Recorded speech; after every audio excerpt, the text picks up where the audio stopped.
Hey friend, welcome back to the Gentle Reset, your no judgment zone for creating a home that actually works for you. I'm Allison, ADHD home and systems coach, a mom of two, and I'm so glad you're here. If you've ever looked around your home and thought, why can't I keep up like everyone else, or what's wrong with me, then this episode is for you. And just so you know, you're not alone and nothing is wrong with you. Let's take one simple step together today. Here's your weekly 3, a mind hack, home hack, and a personal highlight to help your home feel lighter, more functional, and easier to maintain. Today we're talking about overcoming shame around a messy home, because this is such a common silent struggle for ADHD women. If you've ever felt like the mess means you're failing, you're definitely not alone. You will hear why shame isn't the motivator we think it is, and how it can make things feel even harder. I'll walk you through what ADHD-friendly organization actually looks like. Spoiler, it's not about being perfectly tidy or always on top of everything. That's just not realistic, especially if you're a mom juggling a million things. I'll also share a simple reset I do every night that helps me wake up to less chaos and more calm. And finally, I'll tell you a story when I used to spend hours reorganizing the same bins until I realized I needed a different system, one that felt easier to maintain. Let's jump in. Here's a mindset hack that changed everything for me, and I hope it does for you too. Drop the shame. Shame doesn't create change, but self-awareness and compassion do. If beating yourself up actually worked, your house would already be spotless, right? But that cycle of guilt and frustration just keeps you stuck and frozen, not knowing where to begin. We think we need more motivation or discipline, but what we really need is a different way of organizing, one that actually works with our brains. ADHD-friendly systems aren't about having a home that's never messy. They're about making your space easier to reset and maintain. Function matters more than perfection. It's okay if your home isn't always clean. It's okay if there are piles on the counter or shoes in the hallway. That doesn't mean you're lazy or bad at this. Mess is normal. Life is full. Your brain needs simpler systems, not more pressure and shame. So if you're feeling overwhelmed, try letting go of the idea that a clean home means you're doing a good job. What matters more is whether your home works for you and feels manageable. Instead, ask yourself, what would make this feel easier? Now let's talk about a super practical home hack system that helps me feel more in control without spending hours cleaning. My go-to reset is what I call the 15-minute kitchen reset. It's a short, doable routine I do most nights after dinner or once the kids are in bed, and it makes such a difference for how I feel the next morning. Here's what it looks like. I set a 15-minute timer to help me stay focused. I start by clearing out the sink, loading the dishwasher, and hand washing anything that's left. Then I wipe down the counters, table, and stovetop.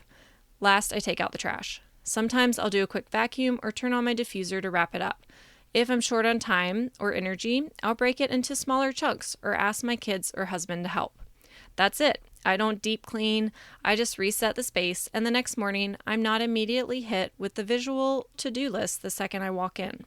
It's not about having a Pinterest-perfect kitchen. It's about giving my brain a calmer start to the day. If you want to try this too, I've got a free kitchen reset checklist that walks you through it step by step. I'll link it for you in the show notes.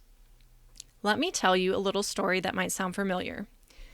Back in 2019, when my two kids were both under 2, I felt like I was constantly reorganizing their toys, just trying to stay ahead of the mess. But every time I finished, they'd dump everything out again. I call it the dumping bin effect. And if you have little ones, you know exactly what I'm talking about. I was frustrated, exhausted, and honestly, I felt like a failure. Why was it so hard to keep it organized? Eventually, I realized it wasn't about trying harder. It was about doing things differently. And the first step, I started decluttering. I let go of toys my kids had outgrown, things that were broken, not played with, or just adding to the chaos. Then I made sure that everything we kept had a home. And I don't mean fancy bins or labeled drawers. I mean open baskets or shelves where toys could be tossed back quickly by category. And maybe the most important shift of all, I stopped expecting it to stay perfect. I accepted that some mess is just part of life with kids. I didn't have to panic when toys were out of place because resetting the space didn't take much effort anymore. It was simple, and that meant it actually happened. And the best part, the kids started helping too. And the system was so simple, they knew where things went. That shift from chasing perfection to creating function made everything feel lighter and more manageable. And I promise, if I can get there, you can too. Even now, my kids are 6 and almost 8, and I still notice the signs. When they start dumping out bins or leaving toy trails through multiple rooms, it's a cue that we need to do a little maintenance decluttering. Kids get overwhelmed by too much stuff just like we do, especially if your kids are neurodivergent like mine. They just show it differently. They might dump out bins to find the toy they actually want and then place somewhere else entirely. They might leave a trail of stuff behind. They might melt down because they're overstimulated or they can't find the toy they were looking for. Too many toys can be visually overwhelming. Less is more. And simpler systems make it easier for everyone, not just you, but your kids too. So here's what I want you to take away from today. Shame isn't the solution. It just keeps you stuck. Simple systems are what move you forward. ADHD-friendly homes are about function, not perfection. Mess is normal. The goal is to make resets quicker and easier. Try a 15-minute kitchen reset to bring more calm into your mornings. Start with decluttering. It makes organizing way easier and it actually sticks. And remember, good enough is more than enough.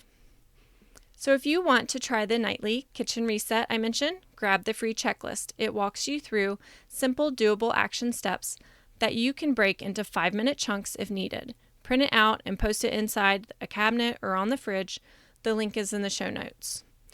Well, that's it for today, friend. If this episode spoke to you, will you send it to a friend who needs it too? It's always comforting to know we're not the only ones struggling. And if you have a second, leaving a quick review helps me reach more ADHD women who need support with their homes. Remember, one small shift at a time creates momentum. You're doing better than you think, and I'm so proud of you. See you next week for another Weekly 3 on the Gentle Reset.